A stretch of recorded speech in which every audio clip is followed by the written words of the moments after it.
semaine. Non, non. Actu de la semaine, donc je partage mon écran, let's go, c'est parti. Pour le moment, il n'y a pas eu de bug, tout est synchronisé, ma voix, l'image, Ouais, ça nickel. pixelise pas trop, parfait. Bon, bah ça fait plaisir, ça fait plaisir. Donc, les actualités de la semaine, comme d'habitude, remerciements à Bitpanda de sponsoriser cette émission, plateforme qui vous permet d'acheter des crypto-monnaies, des métaux précieux, des ETF, et qui vont lancer aussi d'autres produits bientôt, dont un Launchpad. Donc, si jamais vous voulez regarder tout ça, vous avez le lien en description sur YouTube. Je vous propose exceptionnellement d'enchaîner plus rapidement. On va parler de mon chouchou à moi, c'est Solana. Vous le savez, je suis très branché Solana. Et Solana, techniquement, c'est vraiment les boss, gros. Enfin, moi, je suis le plus gros rookie bandeur de Solana depuis la nuit des temps. Et en fait, tu te rends compte que les gars qui se posent les questions de comment on peut rendre le protocole plus puissant, ils sont vraiment au-dessus de la mêlée. Et j'irai même plus loin, je me ferai peut-être des ennemis en disant ça, hein, mais je pense que le jus de cerveau sur Solana explose le jus de cerveau sur Ethereum. Et c'est pour ça qu'on en arrive à des résultats comme ça. En fait, j'en peux plus parce que Firedancer, Frankendancer, enfin tous ces trucs-là, je les sens pas en tant qu'user et ça fait tellement longtemps qu'on nous en parle. Alors j'ai conscience que les choses prennent du temps, tu vois, mais c'est long, non? Alors, je suis d'accord, je peux pas remettre ça en question. Moi, j'étais tellement hype, juste ça a été tellement long que...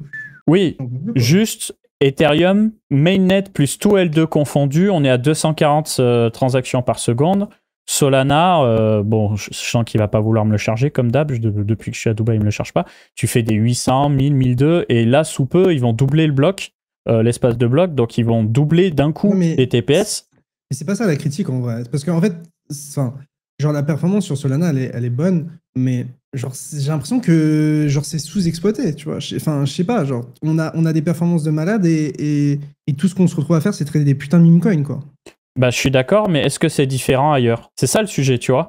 C'est que on dit ouais, les meme coins sont sur Solana. Je suis d'accord avec toi. Est-ce que t'as des gens qui se disent bah moi je choisis Polkadot, Cosmos, machin, bidule, truc pour mon app? Bah non en fait. C'est juste que le constat il est global à ce putain de marché de cons en fait. Mais en fait, je suis même pas convaincu que les gens ils build. Enfin, en fait, je me pose la question d'à quel point genre il y a beaucoup de nouvelles personnes qui build sur Solana. J'ai trop du mal à estimer ça, tu vois. Est-ce que ça stagne? Est-ce que ça baisse? Est-ce que ça progresse moins vite? Je serais pas capable de te dire. Je serais pas capable de te dire. En tout cas, voilà, pour revenir à la nouvelle Alpenglow, je vais faire court mais efficace. L'idée, c'est quoi? C'est de refondre totalement le mécanisme de consensus, de vote, de propagation des transactions. Puisqu'aujourd'hui, Solana a une finalité déterministe de 12,8 secondes. Même si en réalité, souvent, on a une finalité qui est un peu plus courte parce que je crois que tu as ce qu'on appelle de la confirmation optimiste. Le but, c'est que ça arrive vite sur ton wallet et que tu aies l'impression que c'est beaucoup plus rapide. Eh bien, là, il y a une refonte totale du moteur de consensus pour avoir quelque chose où on en est à la limite de la vitesse de la lumière, tout simplement. Donc, la première chose qui est intéressante, c'est que le testnet, ça arrive dans les semaines qui arrivent, les mois arrivent. Et l'idée, c'est que ça sorte à la fin de cette année ou début 2026. Donc, on te dit pas, on nous annonce un truc et on le voit dans 5 ans. On nous dit, vous allez le voir vite parce que c'est prêt. Le white paper, il est prêt. Donc, ça, c'est la première chose. La deuxième chose qui va naturellement revenir, c'est de se dire, ouais, bah du coup, c'est bien, mais on nous avait déjà annoncé Firedancer et ça en est où? Bah déjà, Firedancer, c'est live, mais c'est juste que c'est pas adopté par les validateurs. Et pourquoi c'est pas adopté par les validateurs? Parce que, visiblement, en fait, déjà, le client originel à Gave, il fait largement le taf. Ils l'ont optimisé à bloc. Et que le fork du client à Gave, c'est Jito, bah t'as la MEV dessus. Donc, en fait, les validateurs, ils préfèrent être sur un client avec la MEV parce que c'est ça qui va leur permettre d'être rentable, plutôt qu'aller faire du Frankendancer et Firedancer et perdre en revenu, tout simplement. Parce que le revenu, c'est aussi le nerf de la guerre. Se pose donc la deuxième question, ça va donner quoi du côté des validateurs? Parce que tu n'as pas qu'une optimisation des performances avec ce nouveau moteur de consensus, tu as aussi un changement fondamental dans l'économie de Solana. Mais je vais d'abord vous parler des performances. En gros, comme on parle de la vitesse de la lumière, en fonction de si ton paquet il doit partir par exemple de la Suisse pour aller en France, bah là la distance elle est courte, ça va prendre que quelques dizaines de millisecondes. Mais si par exemple tu dois faire passer un paquet d'informations de la Suisse à Tokyo ou les États-Unis, forcément ça met plus de temps. Donc, du coup, par rapport à ça, tu vas te retrouver avec une moyenne de finalité entre 100 et 380 millisecondes dans le pire des cas, mais souvent, la moyenne, elle va être autour des 150 millisecondes. Donc déjà, vraiment, quand on parle de 150 millisecondes, c'est ton temps de réaction humain pour faire une action. Quand vous jouez à un jeu vidéo e-sport, que vous êtes en train de prendre une ligne sur Counter-Strike ou quoi, le temps que vous voyez l'ennemi, que vous appuyez sur le bouton, il y a à peu près 150 à 200 millisecondes. Donc là, l'expérience humaine, elle est instantanée. Tu peux encore optimiser l'expérience pour du trading très très haute fréquence si jamais tu passes la main à des robots. Mais en tout cas, pour une expérience d'interaction humaine, on est sur l'instantané. Donc ça, c'est très très très puissant, tu vois. Ça met vraiment une secouée à tout ce qui se passe sur le marché. Donc je ne vais pas rentrer plus dans les détails du pourquoi, du comment. Des fois, c'est 100 millisecondes, des fois, c'est 380 millisecondes. Je vous laisserai regarder l'article à ce niveau-là. Et ensuite, je vous ai dit qu'il y a un changement fondamental au niveau de l'économie de Solana. Pourquoi? Parce que tu le sais, pendant très longtemps, on disait « Ouais, Solana, vous dites vous faites 5000 transactions par seconde, mais en fait, il y en a les 3/4, c'est des transactions de vote, et un quart, c'est des vraies transactions. » Parce que les votes se faisaient on-chain. Et ces votes, ils avaient un coût pour les validateurs. C'est-à-dire que quand tu es un validateur de blocs sur Solana, tu as le matériel, donc processeur, RAM, carte mère et compagnie, plus la connexion Internet. Donc ça va te coûter entre 4000 et 6000 dollars à l'année de matériel et de bande passante. Mais ce qui te coûte le plus cher, c'est de voter. Et en fait, le vote coûte 10 fois plus cher que le matériel.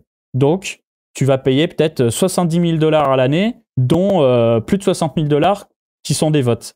Mais avec ce nouveau mécanisme de consensus, les votes, comme sur Ethereum, ils vont se faire off-chain. Tu n'auras plus du tout de frais de vote, donc être un validateur sur Solana va coûter 10 fois moins cher et va devenir beaucoup plus abordable qu'Ethereum. Du coup, va se poser la question, est-ce que ça va avoir un impact significatif sur la rentabilité des validateurs? Est-ce qu'on va avoir une augmentation drastique du nombre de validateurs? Ça va être difficile de répondre pour la simple et bonne raison qu'aujourd'hui, des validateurs non subventionnés par la Fondation Solana qui sont rentables, il n'y en a pas des caisses et des caisses, il y en a quelques centaines. Potentiellement, peut-être qu'on va passer de quelques centaines à quelques milliers, je ne sais pas. Mais il y aura des nouvelles problématiques qui vont se rajouter. Mais moi, je m'attends à ce que Solana, qui aujourd'hui a 1300 validateurs, tire sur quelques milliers de validateurs, voire dizaines de milliers de validateurs. Et là, à ce moment-là, la seule chose qu'on pourra critiquer par rapport à Solana, ce sera la taille de sa blockchain et donc la difficulté à avoir un nœud complet avec tout l'historique de la blockchain. Je pense qu'ils bossent aussi là-dessus. Mais pour l'utilisateur final, il s'en fout. Et encore une fois, avec toutes les performances que ça va rajouter, l'amélioration que ça va donner au niveau de l'expérience utilisateur, ça risque d'être extrêmement intéressant. Et en plus de ça, tu peux avoir de l'EVM sur Solana, tu sais, au travers de Neon et d'autres. Et peut-être qu'on se retrouvera avec des émulateurs EVM sur Solana qui seront extrêmement performants, peut-être même plus performants que des layers 2 EVM. Je ne sais pas. Là, j'ouvre une porte. Voilà. Ensuite, on va parler du hack de Cetus, qui est le plus gros DEX de SUI. C'est très violent ce qui s'est passé. En gros, tu as un hacker qui a manipulé des oracles. Il a créé de toutes pièces des jetons bidons pour leur donner une valeur bidon. C'est-à-dire comme si je vous disais, je lance le jeton capette, je manipule l'oracle pour faire croire que le jeton capette, il a un prix faramineux. Et comme ça, moi, je vends mes jetons capette en échange de jetons qui ont une vraie valeur comme des USDC, des SUI, etc. Dans les grandes lignes, c'est ça ce qui s'est passé. Donc du coup, le hacker, il a complètement dépouillé le DEX. Et donc, ce qui s'est passé, c'est que très rapidement, les validateurs de SUI, qui sont au nombre de 114, ils ont fait un consensus social pour identifier les adresses du hacker qui a vidé totalement les fonds et geler les fonds. Donc se pose la question de la décentralisation. Et moi, je vais vous le dire une chose, le principe dans un réseau qui est pas aussi décentralisé que Bitcoin et Ethereum, c'est de faire ça. On a eu la même critique sur Solana, on a eu la même critique sur Luna à l'époque, juste avant le crash final de Terra Luna pour qu'il aille à zéro. Ils avaient mis à l'arrêt la chaîne. Là, on ne parle pas d'arrêter la chaîne, on parle d'identifier des adresses d'un hacker et dire « Moi, je ne suis pas d'accord avec ce qui s'est passé sur la blockchain, donc je t'empêche de faire passer ta transaction. » C'est-à-dire que quand on me soumet un bloc, et ben moi, dans ce bloc, si je vois des transactions avec les adresses du hacker, je dis « Je ne mets pas tes transactions dans le bloc, je prends toutes les autres transactions, mais pas les tiennes. » Donc, c'est de la censure. C'est littéralement de la censure. Mais c'est de la censure pour le bien du protocole. Donc, c'est trop facile à chaque fois de dire « Ouais, décentralisation, machin. » Si à la fin, on ne peut pas agir pour protéger les gens et qu'on est juste en mode « Ouais, le protocole, il doit être neutre, il doit être neutre, il doit être neutre. » Bah, des fois, peut-être que la neutralité, ce n'est pas forcément la bonne décision. Voilà. C'est mon avis en tout cas. Donc du coup, sur les 220 millions et quelques de dollars envolés, il y en a plus de 160 millions qui ont été bloqués. Ils ont proposé 6 millions de dollars aux hackers pour qu'ils rendent les fonds et pour le moment, le hacker n'a pas dit oui. Et il y a également une prime de 5 millions pour identifier l'attaquant. Voilà. Donc je pense que ça va mettre un certain temps. Maintenant, comme on est sur le marché des crypto-monnaies, il faut aussi qu'on parle des magouilles parce qu'il y en a tout le temps. Et c'est vrai qu'en ce moment, putain, les magouilles, ça n'arrête pas. Hein. Donc on va revenir sur Javier Milei, président argentin, qui avait lancé un meme coin puant, qui est parti complètement à la cave et qui nous a dit oui, bon, moi j'en ai parlé du meme coin, mais c'est parce que je suis un passionné de technologie, etc. Eh ben, il semblerait qu'il y ait des juges qui ont voulu faire sauter le secret bancaire à son sujet, donc il a eu pour obligation de justifier ce qui s'est passé au niveau de ses banques. Et visiblement, il se serait justifié et il n'y aurait rien. Je mets le clin d'œil. En vrai, peut-être qu'il n'y a rien, mais moi je pense qu'il est dans une magouille, mais je ne peux pas le prouver. Donc je mets du conditionnel, comme dirait Darkemy, et du coup, bah, il a fait sauter l'enquête à son sujet. Voilà, affaire réglée, je me suis justifié à se faire régler, on passe à autre chose. Donc on n'aura jamais le fin fond de l'histoire, sauf si peut-être il y a des trucs qui vont relancer la machine, mais il s'en tire pas trop mal par rapport à son meme coin de con. Pour vous remettre un petit peu le contexte, hein, il a fait un tweet de quelques dizaines de minutes avec son meme coin, le meme coin est monté à 4,5 milliards de FDV, et ensuite chute libre, et actuellement on est à 26 millions de FDV, donc on a divisé par 200 le prix depuis le top. Voilà. Donc c'était impossible de faire de l'argent sur ce jeton, sauf si tu étais là les premières 10 minutes. Ensuite, on a Kraken qui déploie les dérivés en Europe. Donc, qu'est-ce que ça veut dire? Eh bien, si vous voulez, il y a un vrai sujet en ce moment qui, je trouve, est une news très très bullish pour le marché. C'est pour ça que j'attire votre attention. C'est un live qui est sponsorisé Bitpanda, mais je dois aussi vous parler du marché et on n'a pas de censure chez Bitpanda. Il nous autorise à parler comme on le souhaite. Pourquoi c'est important?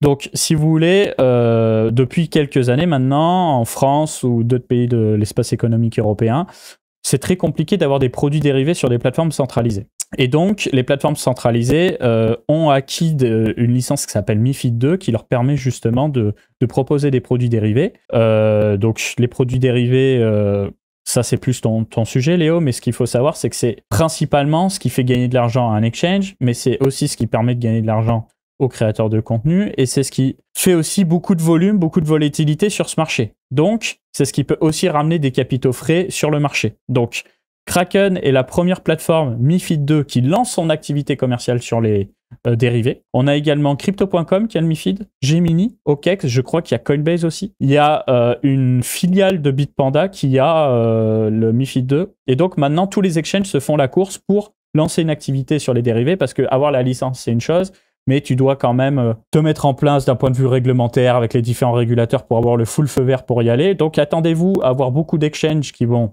lancer l'activité sur les dérivés, qui vont sponsoriser des créateurs de contenu et des médias. Et donc, ça va relancer un peu l'activité économique en Europe aussi, en sachant que l'Europe est un très gros marché.